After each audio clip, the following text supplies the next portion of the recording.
So the conversation after the unveiling of the 5070 has been how NVIDIA has come out with, in quote, fake frames or, misleading marketing and so on and so forth. Well, their marketing really did state everything that you needed to know in the sense that their new neural network is what's going to be going out there to pretty much, generate frames to bring a 5070 to a 4090 performance level.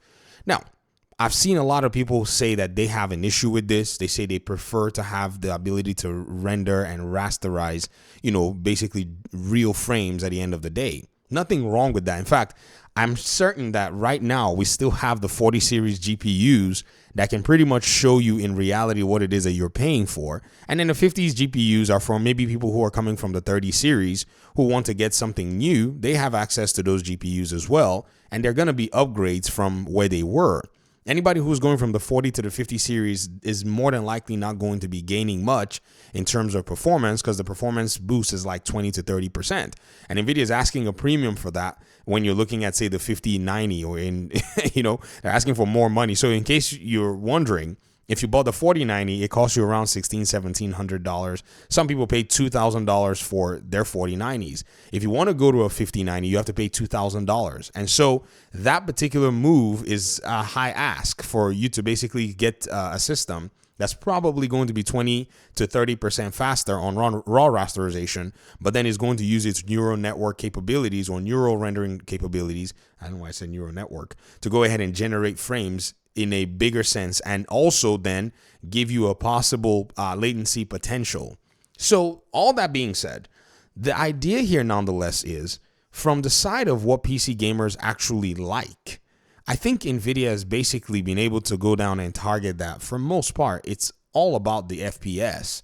And now latency is going to be another solution in terms of maybe say some of the, FPS shooters and such. So you're more than likely not going to be using a lot of these technologies until maybe say studios and maybe even software engineers can figure out how to actually, in a sense, discard of any potential latency issues out there. And what I see is, the technology is actually exciting. Now let's forget price. Don't buy it by any means. I'm just saying.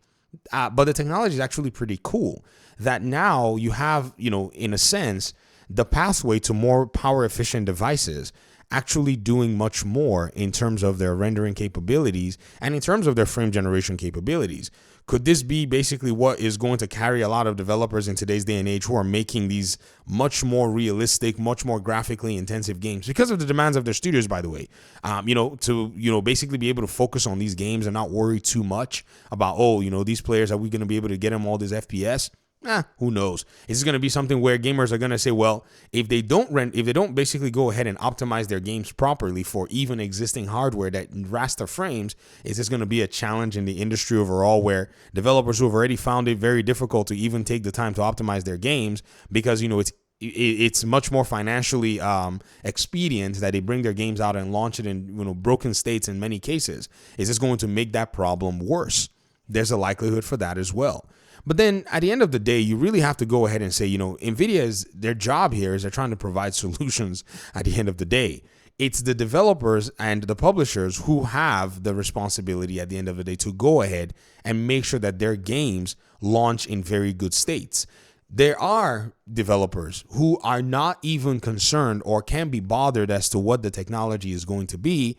Their game is obsessively going to be the best product that they can launch. You have some like Rockstar. You have even the Borderlands games. When they launch, they're, pretty good. They're running pretty well. Now, Borderlands 3, I went ahead and bought that game at launch and it did very well. I didn't have any problems or any issues with it at all. The game's performance was pristine. There are publishers and studios that continue to maintain that quality when it comes down to it, independent of fake frames, frame generation, or whatever. Those things are things that they look at possibly later. But at the end of the day, the core of their work is pretty much what goes on. And I think for the gamer, the best way you can approach this stuff is you look for and support studios who are making those games. Because at the end of the day, what happens is a lot of people don't necessarily pay attention to that particular fact that, when you think about it, these particular, studios out here, are going to leverage and use and take advantage of these kinds of technologies. But then there are some studios that are going to make sure that, they're going to give you the best. And then when you use and leverage these technologies, your value proposition is going to be way much more. One company that, you have to basically call into question how they actually go about it is CD Projekt Red. When they released Cyberpunk 2077, it was a mess on the PlayStation 4. In fact, it got pulled from the PlayStation 4 pipeline, right? They've gone ahead and they've done a lot of work on their game, even though they had to stop supporting the PS4 version. But you can tell that they're dedicated to make sure that they get quality out there to you. Even though their quality was not there at launch, I think, it was a lesson learned for a lot of gamers. When they release their next game, people who care about performance are going to really, really have to wait and say, okay, I think we're going to have to see what this game is about before they even go ahead and buy the game. It's very interesting at the end of the day to see all of these in perspective, to see how gamers are responding to this and the questions that are out here. Because again, these are valid concerns, and again, thankfully, we have a plethora of NVIDIA technology, all the way from the 20 series and now hopefully in the next few weeks, the 50 series that you can choose from. Again, it can, you get a market where there's more for you to be able to get choices.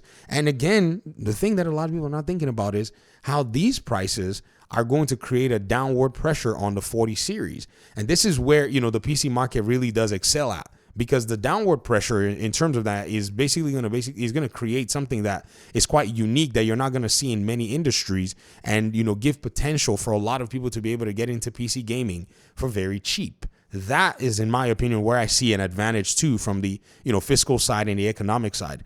So there are advantages, there are disadvantages. The frames are a very interesting conversation to have. I mean, you don't have to get a 50 series, you don't have to worry about that. If you want to get a 30 or a 40 series, that's fine. But then the implications from an economic perspective as to exactly how all of that comes into perspective, to me, makes the proposition of the 50 series quite interesting at the end of the day. But we'll see, though. On the high end, they're always going to be there to milk the whales and milk the enthusiasts. No problem with that. But on the mid-range, does this mean that NVIDIA is ready to play ball? Are they now at the point where they're satisfied and full? They understand that they're dominating the market. And you know what? They want to go ahead and ensure that the competition comes in with a better proposition, far better proposition, before they can be of any threat to them. Because all this while, they've both been kind of dancing around each other. I mean, in a sense, anyways. I mean, AMD's been okay, but I feel like AMD could have done a really good job with its last series if it had priced it way better. But it failed to do that. It really did miss a grand opportunity to do that, because they would have locked in so many people to the AMD pipeline. But that's a whole different conversation for another day. Thanks for watching the video. Let me hear your thoughts in the comment section. What do you think about NVIDIA's new technology? How do you see it affecting games in the gaming industry? What do you see as the benefits of this, and what do you see as the drawbacks? Appreciate you guys' time and audience. Thanks so much, and hopefully we'll talk pretty soon in another video. Peace out.